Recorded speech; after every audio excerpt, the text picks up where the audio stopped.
Welcome back. Today, we're unpacking a truly pivotal and honestly pretty chaotic moment in global history. We are going to dig into the complex diplomatic history and the intense policy tug-of-war that led to the formation of the State of Israel in 1948. We'll be breaking down the competing interests, the high-stakes decisions, and the massive global pressures, step by step, using historical records right from the U.S. Department of State. Let's get right into it. Here's our roadmap for this explainer. We'll start with Balfour and the British Mandate, look at how Truman sought a solution, examine the UN Partition Resolution 181, dive into a major internal U.S. government conflict, and finish up with the 1948 recognition. Section 1. Balfour and the British Mandate. The foundation of this whole conflict was basically built on a massive diplomatic tightrope. So back in 1917, the U.S. threw its support behind the Balfour Declaration, which favored a Jewish national home in Palestine. But fast forward to 1945, and you have President Franklin D. Roosevelt assuring Arab nations that the U.S. absolutely wouldn't intervene without consulting both sides first. These wildly conflicting precedents essentially set a ticking clock toward a very hard deadline, May 1948, which was the scheduled end of the British colonial mandate. So who actually controlled the region while that clock was ticking? The British. And their strategy at the time was essentially to just slam the brakes on any sweeping changes whatsoever. They opposed the creation of a Jewish state, they opposed the creation of an Arab state, and they strongly opposed the unlimited immigration of Jewish refugees. They desperately wanted to just maintain the status quo.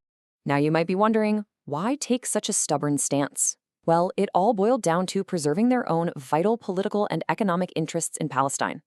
To protect those assets, Great Britain felt an absolute need to maintain good relations with the Arabs. They were trying to hold the line, but as we know, global pressure was mounting incredibly fast.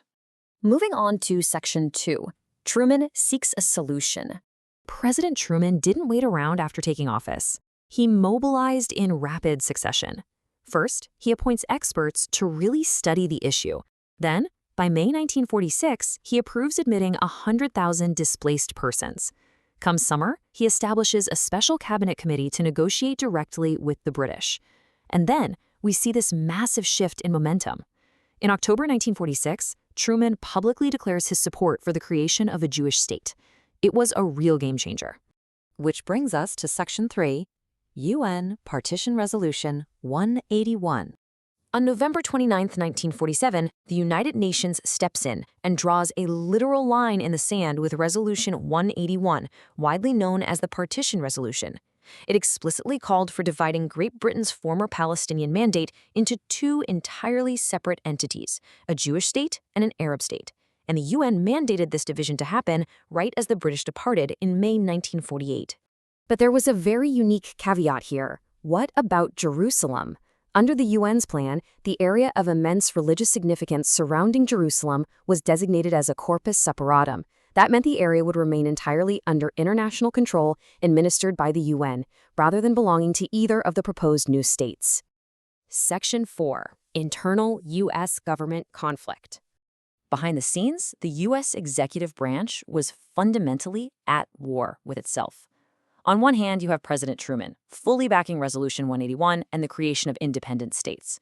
But pushing back, and pushing back hard, is his very own State Department.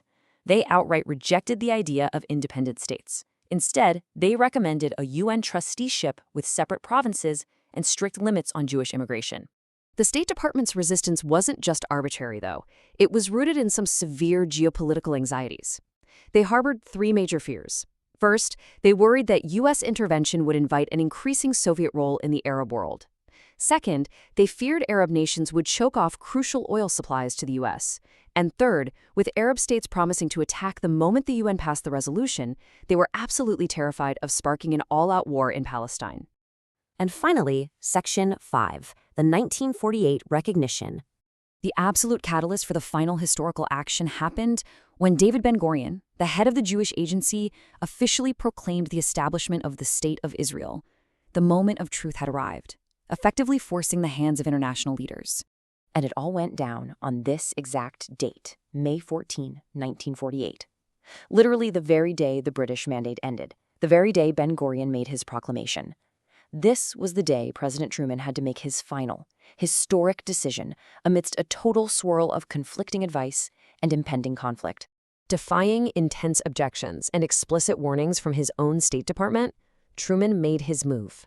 Despite the growing conflict, and despite his own government's endorsement of a trusteeship, President Harry S. Truman ultimately decided to recognize the new nation of Israel on the exact same day it was proclaimed. It was a completely decisive end to the policy tug-of-war. So I want to leave you with this to chew on. How does understanding this 1948 policy tug-of-war actually reshape your view of modern borders? When we look at maps today, it is so easy to view them as permanent, right? But we forget the rapid-fire decisions, the internal governmental battles, and the competing global interests that actually drew those lines decades ago. I really hope this explainer is giving you a much clearer understanding of the events of 1948. Keep learning, keep questioning.